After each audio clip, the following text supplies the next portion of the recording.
Action.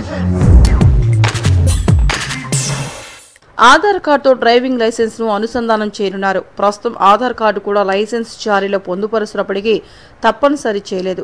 భవిష్యత్తులో దీనిని తప్పనిసరి చేస్తూ రవాణా శాఖ నిర్ణయం తీసుకోనుంది. గతంలో తప్పనిసరి చేసి ఈ నిర్ణయాన్ని రద్దు చేసినా ప్రస్తుతం మళ్లీ దానిని అమలు చేయాలని భావిస్తున్నారు.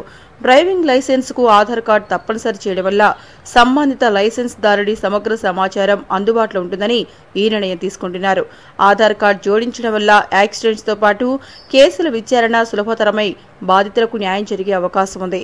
దాదాపు బ్యాంకులు ఇతర లావాదేవీలతో పాటు ప్రతిదానికి ధ్రువపత్రాలను జతపరుస్తుండటంతో డ్రైవింగ్ లైసెన్సుల జారీలో కూడా తప్పనిసరి చేయాలని అధికారులు నిర్ణయించారు. ఈ నిర్ణయం త్వరలో అమల్లోకి రానుంది. హాయ్ గైస్, నేను మీ నిఖిల్ని. For very interesting and hot updates, subscribe to Friday Poster. Namaste, nenu mi Sai Dharam Tej. Hi guys, this is Pragya Jaiswal. Please subscribe to Friday Post. Please subscribe to Friday Poster. Hello viewers, thank you for tuning into Friday Poster. Please do subscribe, like and share.